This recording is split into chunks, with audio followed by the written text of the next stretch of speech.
এখানে আছো, আশা করি ভালো আছো সবাই। আমিও ভালো আছি। তোমাদেরকে আমন্ত্রণ জানাচ্ছি আজকের ক্লাসে অংশগ্রহণ করার জন্য।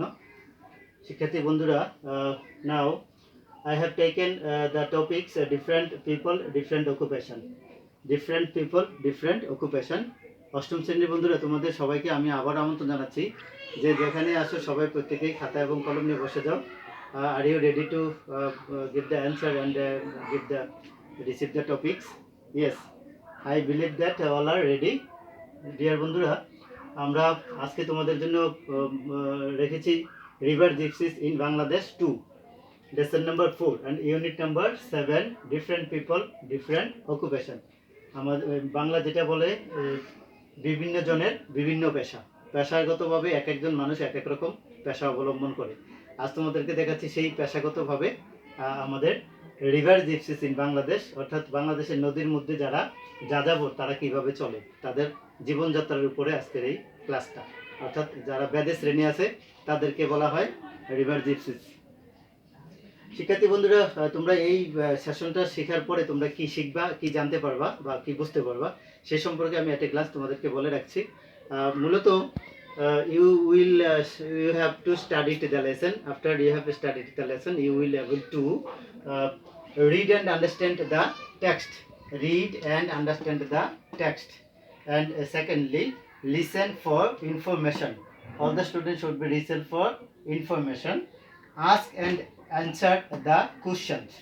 Ask and answer the questions. শিক্ষার্থী বন্ধুরা, you will able to write down the meaning ideas of the through the text. Write down the main ideas. And lastly, you will able to write a short paragraph about the river gypsies. About the river gypsies in Bangladesh, you will able to write a paragraph. ওকে শিক্ষার্থী বন্ধুরা, আমরা এবার তোমাদেরকে দেখানোর চেষ্টা করব যে এই টেক্সটটা তোমরা যদি পড়তে চাও, পড়ে বুঝতে চাও, তাহলে তোমাদেরকে জানতে হবে some vocabulary. Okay everybody, look at the white board. Here present some vocabulary. Survive, what is the meaning of survive? Survive means live on or live on, that is বেঁচে থাকা। আমরা যেটাকে বলি বেঁচে থাকা, alive. That is one another synonym word, survive, alive. Used to এখানে অভ্যস্ততার কথা বোঝানো হয়েছে। accustomed to used to synonym word, accustomed to, যেখানে বলছি অভ্যস্ততা, অর্থাৎ বেদেরা কিভাবে তাদের এই পারিপার্শ্বিক অবস্থায় তারা চলাফেরার মধ্যে দিয়ে কিভাবে অভ্যস্ত হয়ে উঠেছিল তার কথা আর কি। ইনহেরিট, দ্যাট ইজ একটা ঐতিহ্য বা উত্তরাধিকারের সূত্রের কথা বলা হয়। ইনহেরিট একটা ঐতিহ্য কথাও বলা হয় বাংলায়। তো এটার সিনোনিম ওয়ার্ড যদি দেখতে চাও তাহলে বিকাম হেয়ার টু।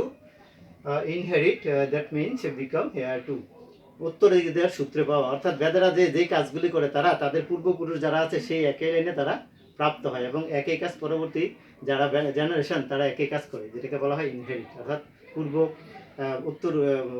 তাদের উত্তরাধিকার সূত্রে এইসবগুলি পাওয়া। Pity, what is the meaning of pity? What is the meaning of pity? Pity, that is teeny or little, that is ক্ষুদ্র, অর্থাৎ এই গোষ্ঠীটাকে বলা হয় একটা নৃতাত্ত্বিক ক্ষুদ্র গোষ্ঠী, টিনি। And mainstream, what is the meaning of mainstream? Mainstream, that behavior, it is one kind of behavior, অর্থাৎ আপন বৈশিষ্ট্য, নিজস্ব বৈশিষ্ট্য, কিংবা mainstream মূল স্রোতধারা, যেটাকে বলে মূল স্রোতধারা, mainstream মূল স্রোতধারা। এই মূল স্রোতধারা যেটাকে বলা হয় behaviour. Another stick, what is the meaning of stick? Cunning deception, চালাকি। তারা কিন্তু মানে যে সকল কার্যক্রম করে তার মধ্যে বেশিরভাগই কিন্তু চালাকি থাকে, ধোঁকাবাজি থাকে ইত্যাদির মাধ্যমে কিন্তু তারা তাদের জীবনযাত্রা নির্বাহ করে এবং তারা যে ইনকাম করে সেই ইনকামগুলির মধ্যে বেশিরভাগই চালাকি থাকে, তাদের কথাবার্তা আচার আচরণ। তো শিক্ষার্থী বন্ধুরা, integral, what is the meaning of integral? Essential, very essential, অবিচ্ছেদ্য অংশ, মানে এজেন্সিয়াল, তাদের যে সমস্ত বিষয়গুলি তারা করে থাকে সেটা তাদের অবিচ্ছেদ্য অংশ, তাদের কর্মগুলি তাদের একটা অবিচ্ছেদ্য অংশ, এটা সবসময় তাদের সাথে লেগেই থাকে। Community means the group of people or gathering people, তারা একসাথে যে বসবাস করে, দ্যাট ইজ একটা কমিউনিটির মধ্যে। তো people of group of people or group of community based rehabilitation, তারা কিন্তু আবার পুনর্বাসিত হয় বা তাদের কার্যক্রম করে based on community. Urban, this is one kind of city. City just city বলা হয়, সিটি বা তার পারিপার্শ্বিক অবস্থাকে বলা হয় urban. Urban one kind of city, place of city. মূলত মানে শহর অঞ্চলকে বলা হয় আরবান, আর গ্রাম অঞ্চলকে ইংরেজি ভাষায় যেটাকে বলা হয় রুরাল এরিয়া। তো শিক্ষার্থী বন্ধুরা, আমরা চেষ্টা করছি, I will try to show the vocabulary word. You will understand the vocabulary word, so you will read the topic silent freshly, and you will understand the informed meaning of the text. তুমি যদি ভালোভাবে এগুলি জানতে চাও, বুঝতে চাও, তাহলে কিন্তু এই ট্যাক্স, এই vocabulary শব্দগুলি তোমাদের মুখস্থই থাকা লাগবে বেশিরভাগ। তাইলে বাংলা অনুবাদটা সহ যদি জানো, তাহলে তোমরা কিন্তু এই বিষয়গুলি বুঝবে, এবং you will able to give the answer any question. তুমি যে কোনো প্রশ্নের কিন্তু উত্তর দেওয়া সক্ষম হবে যদি এই vocabulary শব্দ সম্পর্কে ভালো ধারণা থাকে। তো শিক্ষার্থী বন্ধুরা, আমরা আজকে তোমাদেরকে দেখাচ্ছি রিভার জিপসিস ইন বাংলাদেশ, অর্থাৎ জলের পথে বেদারা তাদের জীবনযাত্রা কিভাবে করে থাকে। তো everybody take your text and read silently. তো তার আগে আমি তোমাদেরকে একটু পড়ে শোনাই আমাদের এই ট্যাক্সে কী ছিল। ট্যাক্সের মধ্যে ছিল, ট্যাক্সে আমরা একটু পড়ে শোনাই। সেকশন বি, এটা lesson number 4 river gypsies, lesson number 4 river gypsies in Bangladesh 2, lesson number 4 এবং section B. River gypsies in Bangladesh are having various problems. যারা নদীপথে জলপথের বেদেদের মানে তাদের অনেক সমস্যা থাকে। প্রথম তো Bangladesh is getting urbanised very rapidly, খুব দ্রুত বাংলাদেশ নগরায়ন হচ্ছে। Gypsies people are losing their customers in urban people population. এখানে মানে যারা শহরের নগরের বাসিন্দা, জিপসিস অর্থাৎ বেদেরা কিন্তু তাদের কাস্টমার, নগরের কাস্টমারগুলি প্রচুর পরিমাণে হারাচ্ছে। তাই hence their income is threaten. তো তাদের সচরাচর তাদের আয় রোজগারটা লিমিটের মধ্যে চলে আসে, অর্থাৎ হুমকির সম্মুখীন। Secondly, 24,000 kilometers of previous waterways has shrunk into only 6 kilometers in the country in dry season. তো এখানে বাংলার পূর্ব থেকে যে সকল মানে 24 কিলোমিটারের মধ্যে যে সকল এরিয়া ছিল, জলপথ ছিল, সেসব জলপথ শুকিয়ে এখনকার প্রায় 6,000 কিলোমিটারের মধ্যে সীমায়িত হয়ে গেছে। তো সায়েন্টিস্ট বিলিভ দ্যাট, বিজ্ঞানীরা বিশ্বাস করে যে Bangladesh will be worst affected by global climate change. তো বাংলাদেশ মানে বৈশ্বিক পরিবর্তনের যে বিশ্বের যে আবহাওয়ার পরিবর্তন, সেই পরিবর্তনের দিক থেকে বাংলাদেশ সবচেয়ে বেশি ক্ষতিগ্রস্ত দেশ। The unpredictable rain and drying out of rivers have made boat movement heavily restricted.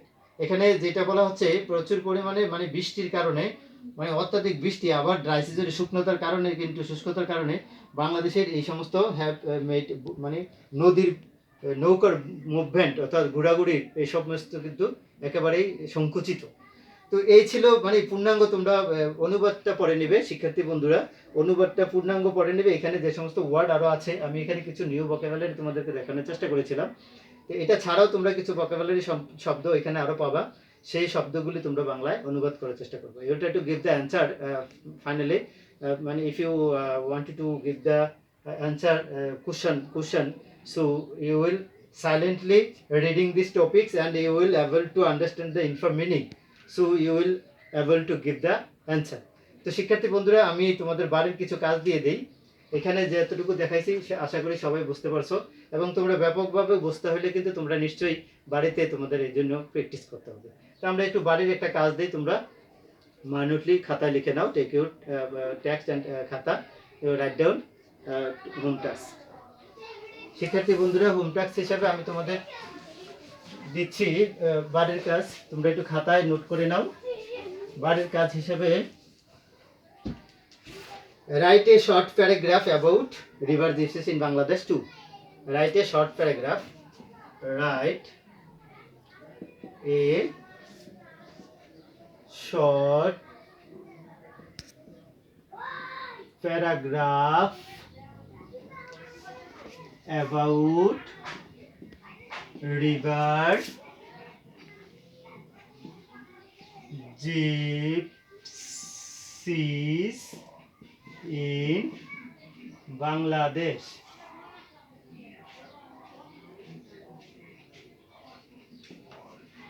এই প্যারাগ্রাফটা তোমরা 10 থেকে 12 লাইন কিংবা 15 লাইনের মধ্যে তোমরা এই প্যারাগ্রাফটা লেখার চেষ্টা করবে। জাস্ট একটু সাজাইবা এই সম্পর্কে একটা সামারাইজ করা। তো শিক্ষার্থী বন্ধুরা, এতক্ষণ যারা আমার সাথে ছিল সবাইকে আন্তরিক ধন্যবাদ জানিয়ে পরবর্তী অনলাইন ক্লাসে তোমাদেরকে আমন্ত্রণ জানিয়ে আমি বিদায় নিচ্ছি। ধন্যবাদ সবাইকে, ভালো থাকো।